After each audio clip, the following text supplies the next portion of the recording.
Alright guys, welcome back to another video. Today we're going to be talking about the latest episode of Dragon Ball Super. So hope you guys enjoyed today's video. Subscribe if you're new to the channel. This is your first time here. We do this every week. And what I'm going to do is I'm going to give you guys my thoughts on what I liked and did not like of episode 87. So hope you guys enjoy it. Let's go ahead and get started. So long story short, the episode is basically, just give you guys the recap, basically Goku and Android 17 going ahead and just stopping the poachers. Obviously they stole the Minotaurus. And after that, Android 17 joins the team. Okay, cool. That's the episode. But in the middle there, right, there's more to talk about. Some of the things that I did notice is it was pretty cool seeing Android 18 like, hey, those guys are kind of similar in a way, aren't they? You know, they both have mature sides. And Krillin was like, are they? And then, we get back over to the ship, and both of them are like, hey, let's fight. And Goku, wants to go ahead and do the John Ken, which is pretty cool, the rock, paper, scissors. And he's like, Ender 17's like, yeah, no, I'm not going to do all that. Sorry, I'm just going to go. And he just leaves, and Goku's like, oh, don't worry, I'm strong, when the other guys show up. So that was pretty cool, seeing the contrast with the characters, because, Android 17, in my opinion, he didn't get a whole lot of development in Dragon Ball Z. I mean, he got the development that, obviously, he's an android. He kind of showed that he was a little bit immature at times with some of the things that he was into and was doing. And obviously time has passed. He's grown up, so he's probably a little bit different.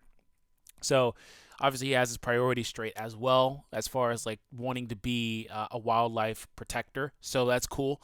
I just feel like he didn't get a whole lot, and this does help to develop his character a little more, seeing the contrast with him and the way he is with Goku, which is a pretty cool concept in and of itself, because it's just Goku and Android 17, and then they never met, which I'll get to some of that in a little bit, towards the end of the review, some of the things that they talk about, which is pretty cool too. Another thing I noticed was whenever they got to the main guy, like the boss, air quotes up, the boss, well, actually not really, the boss of the gang that they're, that showed up. So regardless, that guy, whenever they got to him, he tried to say, hey, I have a bomb inside of me. And I thought that was a pretty cool callback. He had a bomb and a remote. I thought that was a pretty cool callback to Android 16, like a really low-key callback. They went ahead and talked about that. And it later was revealed that he was kind of joking, but still kind of gave me that mindset at the time, like, oh, Android 16, that's pretty cool. In the episode with Android 17, like, what are the chances, right? The irony with that. And Android 17 makes basically a sacrifice, or what would have been a sacrifice had that guy actually had a bomb. It was revealed once again that he doesn't, because all-seeing Kami-sama Dende knows that the guy doesn't have one, and I don't know how he knows that. The guy was in space. Then he was on King Kai's planet. I don't know, but Dende is apparently like some super god. So that's pretty cool. Regardless, what happens from there is Android 17 does make that sacrifice, which was pretty cool in and of itself, because you don't really look at his character that way, and you never really got a chance to really experience him. So when he says, hey, go ahead and take care of the animals and, my sister and, my family and all these different things, it does kind of add a little bit more, like I said, a little more development to his character, because these are all things that we never saw him do. He wasn't selfless like that in Z, so he's grown, he's changed. And I thought that was a good way to kind of show that. And he goes ahead and jumps the guy out of the ship, which is pretty cool. But on top of that, another thing that kind of happens is Goku goes blue and goes ahead and gets them out of there. They go over to King Kai's planet, which is where it was pretty funny, because King Kai was... he's used a lot of times for comedic relief, and he's like, oh, wait, this is where Cell blew up and all this other stuff. Like, little things like that. Like, they're clearly having fun with the fact that 17 hasn't been in the series for so long, and he didn't witness a lot of stuff, hasn't been a part of the gang for a while. So he's like, oh, this is where Cell blew up, and I forget exactly what King Kai said, right, or Kai Osama, but he was like, yeah, my planet is not like this bomb wasteland, something like that. It was pretty funny, made me giggle. He's like, basically he said, you can't just bring these guys over here to blow up on my planet. And that's when Dende pitches in and says, hey, he does not have a bomb, actually. And they kind of diffuse that whole situation, literally diffuse the bomb. And another little thing, too, is, the remote actually was for him, but he apparently has party favors inside of him. I just thought that was so wacky, like, classic Dragon Ball, early Dragon Ball, not Z, because Z at times did that, but most of the time really didn't cater to that much, which is another thing that Super kind of does. It's kind of toned it all down a lot, and some people like it, don't like it, but it is what it is. You're, almost 100 episodes in, you got to deal with it at some point if you're watching the series.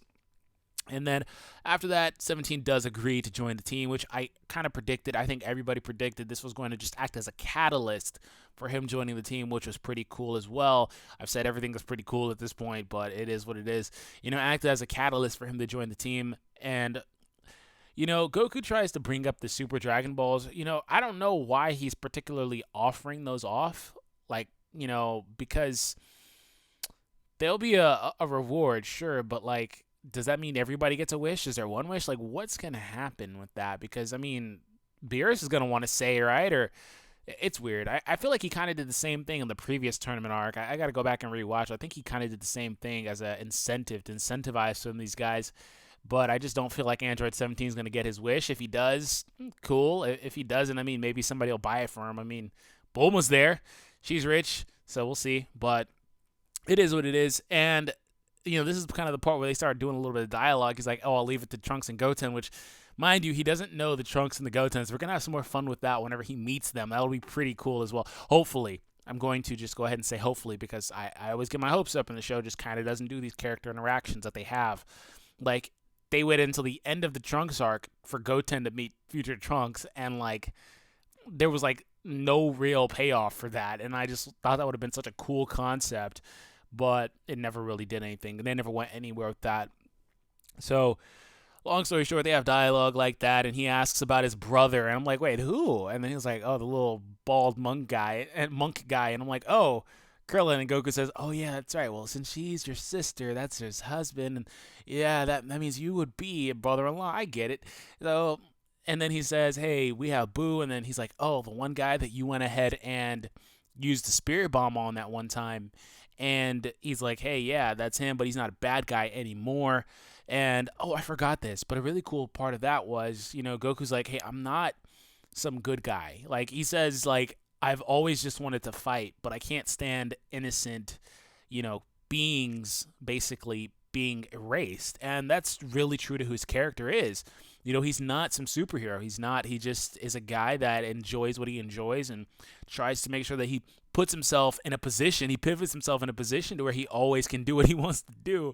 But it sometimes doesn't always have everyone's interest in a good, he doesn't always take everybody's interest into consideration, but he always pulls through at the end. So I guess that's all that truly matters. But, they had some more dialogue between those guys, and it was just fun seeing that. And I had a lot of fun watching the episode. So I hope you guys enjoyed today's review, and I hope you guys enjoyed the episode as well. Let me know your favorite part of the episode as well. Was it Android 17 fighting? Was it his selflessness? What was it? Anyways, hope you guys had an awesome day, and I'll catch you guys later. Peace.